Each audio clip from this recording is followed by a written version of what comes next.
Thomas Isidore Noel Sankara was born on December 21, 1949 in Yako, a town in north of what was called Upper Volta, a French colony. He was the third of 10 children in a modest family, his father a World War II veteran and a gendarme. As a bright and disciplined student, Sankara was sent to a military academy in Kajogo at the age of 17. There, he was exposed to rigorous training and radical political thoughts, particularly the ideas of anti-colonial leaders like Kwame Nkrumah and Che Guevara. His military career advanced rapidly. He trained in Madagascar, where he witnessed student uprisings and was influenced by socialist and Marxist ideologies. These experiences shaped his worldview and commitment to political change. Returning to Upper Volta, Sankara rose through the military ranks and became known as an incorruptible officer. In 1981, he was appointed Secretary of State for Information, but he resigned a year later, denouncing the government's betrayal of revolutionary ideals. In 1983, after being imprisoned by the regime of President Jean-Baptiste Ouedraogo, a group of junior officers led by Blaise Compaoré staged a coup and installed Sankara as president on August 4, 1983. Sankara was just 33 years old. Upon taking power, Sankara launched an ambitious and radical program of political, social, and economic transformation, grounded in self-reliance, anti-imperialism, and grassroots participation. He renamed the country from Upper Volta to Burkina Faso, meaning land of upright people. Sankara's government prioritized the needs of the poor and marginalized. He redistributed land from feudal landlords to peasants, launched nationwide literacy campaigns, and invested heavily in healthcare and education. Under his leadership, 2 million children were vaccinated against diseases like measles and meningitis. School attendance and literacy rates rose significantly. Women were given unprecedented roles in government, the military, and civil society. He banned female genital mutilation, forced marriages, and polygamy.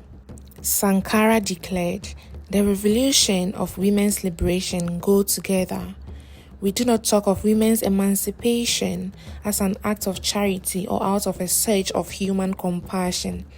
It is a basic necessity." On the economic front, Sankara rejected foreign aid, arguing it fostered dependency. He launched local production campaigns, encouraged people to grow their own food, and insisted on using local materials, even for his presidential attire, which he wore proudly. Sankara sold the government fleet of Mercedes cars and replaced them with modest Renault 5. He cut his own salary and that of public officials, symbolizing his belief that leadership should not come with privilege. Internationally, Sankara was a vocal critic of neocolonialism and global injustice. He called out the West and international financial institutions for exploiting Africa. His speeches resonated far beyond Burkina Faso. However, Sankara's bold reforms and anti-imperialist stance angered powerful elites, both within his country and abroad. Traditional chiefs lost privileges, and the wealthy resented his redistribution policies. His uncompromising style and rapid pace of reform also alienated some allies. Although he emphasized popular participation, dissent was often discouraged, and his government faced criticism for its authoritarian tendencies. In 1987, Sankara sensed growing danger. He reportedly said, "While revolutionaries as individuals can be murdered, you cannot kill ideas." He was increasingly isolated, and his relationship with longtime friend Blaise Compaoré had deteriorated. On October 15, 1987, Sankara was assassinated during a coup d'etat led by Compaoré, who seized power and reversed many of Sankara's policies. The young revolutionary was just 37 years old when he died.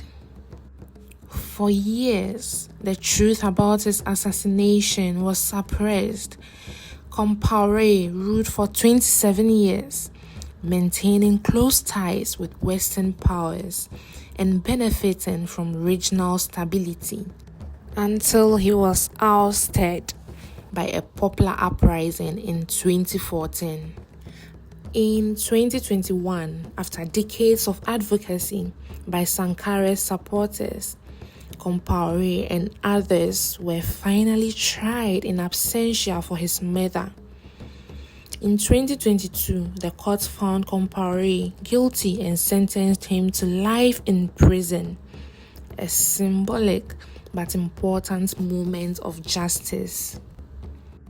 Thomas Sankara's legacy has only grown in the decades since his death. He is remembered across Africa and the world as a symbol of integrity, self-determination, and revolutionary hope. Murals, books, and music celebrate his life and ideas. Sankara once said, "We must dare to invent the future." Though his presidency lasted just 4 years, his ideals continue to inspire movements for justice, dignity, and sovereignty in Africa and beyond. His vision remains as powerful today as it was in the 1980s. Who does the story of Sankara remind you of?